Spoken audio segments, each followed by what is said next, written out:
It's over. Time to say it again, Boston. Anything's possible. Banner number 18 has been secured. Throwing in the corner. Brown fakes, fires up the three. Bang! Bang! Missed free throw. Horford the rebound. Here's Pritchard. He loves these. Puts it up half court of the buzzer. Bang! Tatum. Oh, what a fake. Tatum. You bet.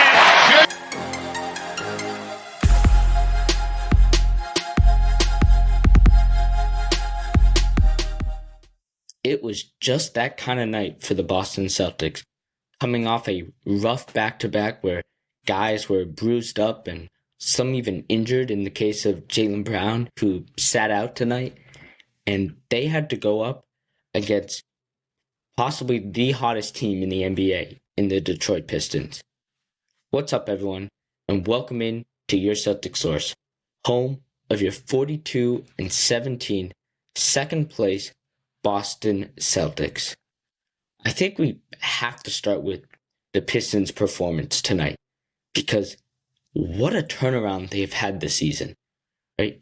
After finishing last season 14-68, worst in the NBA, they've had a .33 win percentage improvement, which is top 10 in all-time NBA improvement from season to season.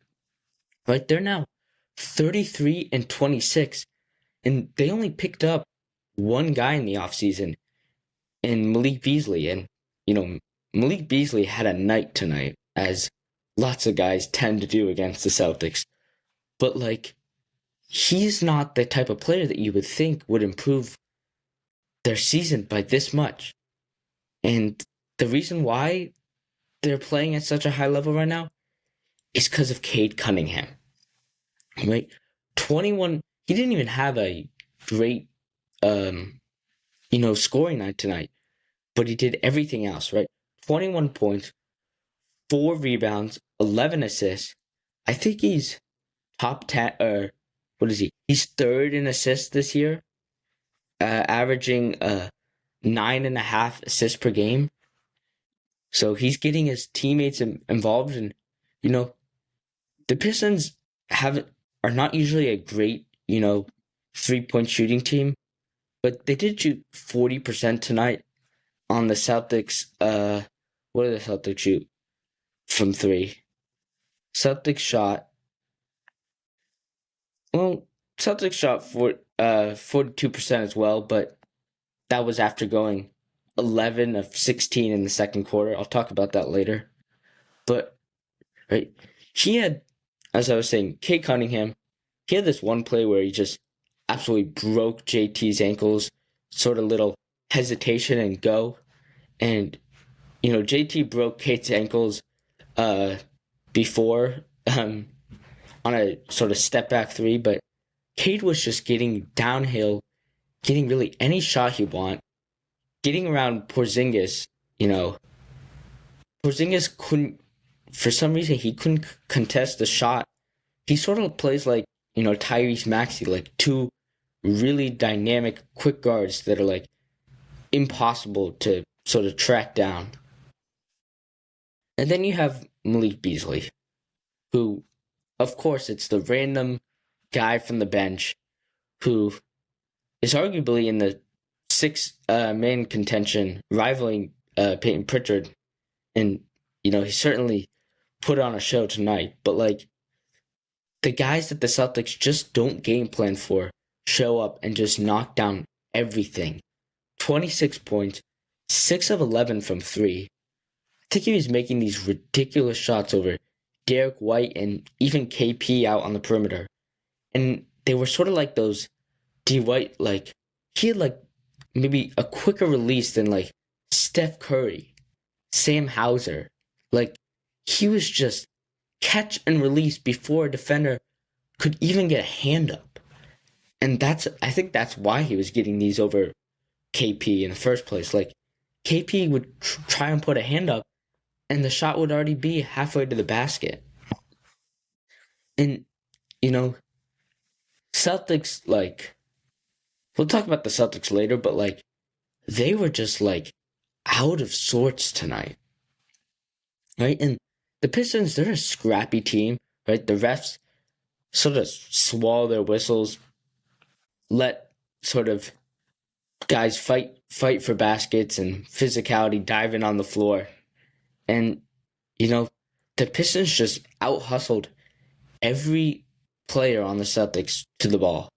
Like, long rebounds, they would get underneath guys, they would sort of dive on the floor, and the Celtics were just out of energy to make any sort of, effort to try and change that. All right, we'll talk about the Celtics now, right?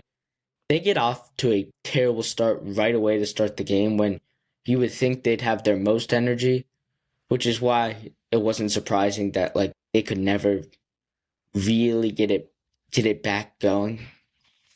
Like, I think they were down in that first quarter. They were down. Let's see. I think they were down they were up 20-18, and then Pistons goes on a 15-point run to make it 33-20 to end the quarter. Right? They had 8 turnovers in that first quarter. Right? Jayson Tatum was turning over the ball. Even guys that don't turn over the ball, and Drew Holiday, Derek White, Pistons were getting, I think Pistons had 15 transition points off of those 8 turnovers, so it really wasn't even a defensive problem, even though the defense was awful. It was Celtics missed a shot, and, Pistons would race to the ball and just sprint down the court, and the Celtics just could not chase after them. It was the only reason this game was tied at the half was because the Celtics went 11 for 16 from 3 in that second quarter, just to tie it at the half. I mean, right? Had they not gone this could have been a 25-point game at the half. Starters could have sat most of the second half, which would have been great for their rest because they needed it tonight. But, instead the Celtics do play, or the Stars do play all the way until 4 minutes left in that fourth quarter, where it's a 16-point game, and Missoula gives them one last chance to make a run, and I think it ends up in a shot clock turnover from Al Horford. And so Joe Mazzulla calls it there and puts in the scrubs. And, this could have been a game where, one of the late bench guys, Jordan Walsh, we didn't see any Torrey Craig today, but Jordan Walsh, Cade, even some other guys could have stood out today and made a case for them to get more playing time, especially with the starters playing as bad as they were. And just none of them did that, right? Cade just very unhelpful tonight. Lots of fouls, and, he was over-helping on guys, which led easy putbacks for Jane Duren, who I think had a couple of those, as well as Cade Cunningham, Malik Beasley, right? And, it's sort of unfortunate because, Cade looked so good at the beginning of the season, but for some reason he's just fallen off, or he just has lost the trust of Joe, and so now he's only playing every 5 games, and when he comes in for these short stints, he's not ready, or, he looks a little lost out there. Jordan Walsh, right? Cade just looks unhelpful. Jordan Walsh just looks he's just not even taking his own shot. He's always looking to pass, always looking to, which is fine, except that he just doesn't seem on the same page as everyone else, because there were a couple plays where Jayson Tatum was open underneath the basket, and Jordan Walsh just sort of swings it to the top of the key to try and get an open shot to Derek White or something, and he could have just handed it off to Jayson Tatum under the basket for an easy deuce. So he looks a little lost on really where he should be playing the ball. And then he's not taking shots, and it's one of those nights where or you sort of feel like if Jordan Walsh goes 2 of 3 from 3, you keep him in, and if he goes 0 of 3, you take him out. But it's not really like that. Like, Jordan Walsh doesn't need to be shooting to stay on the court, but he does need to be getting to the basket. He had this sort of dunk attempt where he went over Jane Duren and sort of hit the back rim on his sort of when he was throwing it down. I mean, he's got to be able to make that dunk. Like, that's a highlight dunk. It's a hard dunk, but like, the basket is open enough for you to get that ball in, and he sort of misses it, which I think really hurt his time. And then, Sam Hauser, who Celtic could have used his 3-point shooting, but after playing 40 minutes the night before, especially with his back, still I think hurting a little bit, but he only played 6 minutes through the end of the. I think he was at 6 minutes through the end of the third quarter. So, it was just one of those nights where, like, the three-point shooting was the only way to get back in the game, and you were just missing that guy who is the best on the team at doing that. Right? He's never shot below 40% in his career. I think starting in high school, he's never shot below 40%. Right? And, Jayson Tatum, right? Jayson Tatum, it was a fine game from him, right? The Pistons were all over him, right? Fouling, physicality that just wasn't getting called. Thompson or maybe it's Ausar Thompson, was just locking him down, getting scrappy with him, really diving at his dribble. Like, he would dribble and Ausar would just dive at the ball, and it came up with a couple jump balls, but also, like, the way they were trapping him, Jayson Tatum, he couldn't get the ball out of his hands to find guys, and nobody was helping him. Like, in that second half especially, like, nobody sort of stepped up to help JT get out of trouble, make some shots, right? He ended up with 4 turnovers. He could have had a lot more with some of the. He made some passes that were not great that, his teammates lost the ball. So he could have ended up with a couple more, but he could have also been helped. He could have had, it was a lot of isolation because none of his teammates were coming up and setting screens for him. It was really a struggle for him, and I think it's a good learning point that, like, teams are just going to take him out of the game because he's been on such a tear recently. Like, you have a better chance of winning if he makes a pass and another guy, makes the shot, maybe misses the shot. And so teams are betting on the other Celtics missing shots. And for the most part, it doesn't work, right? Because everyone else can make shots.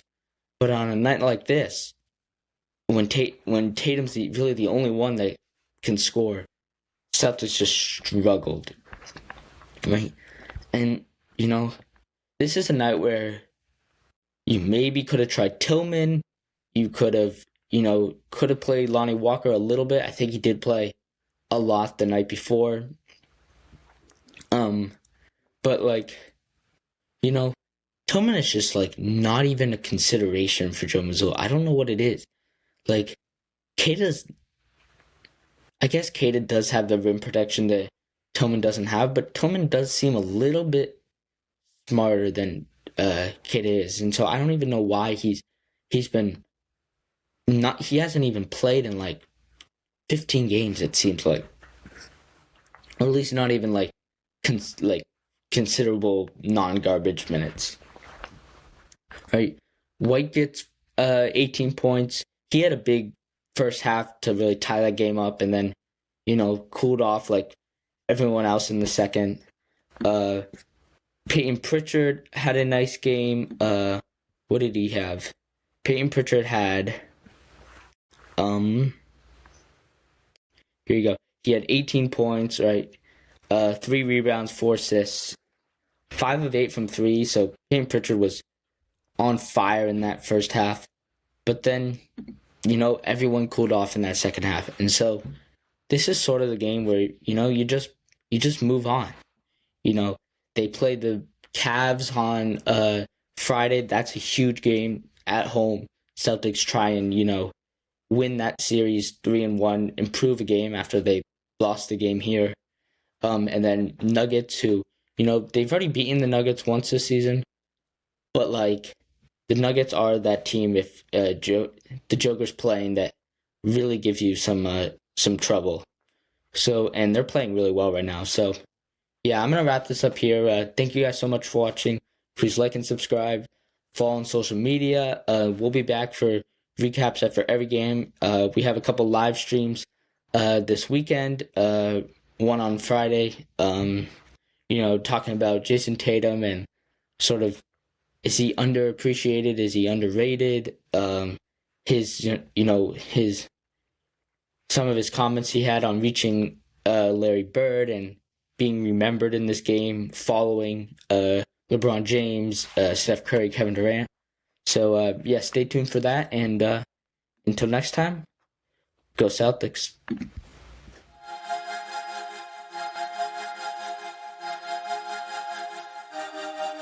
Folks, this looks like it's going to be a layup.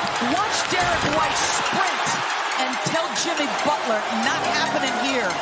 Are you kidding me? That's ridiculous.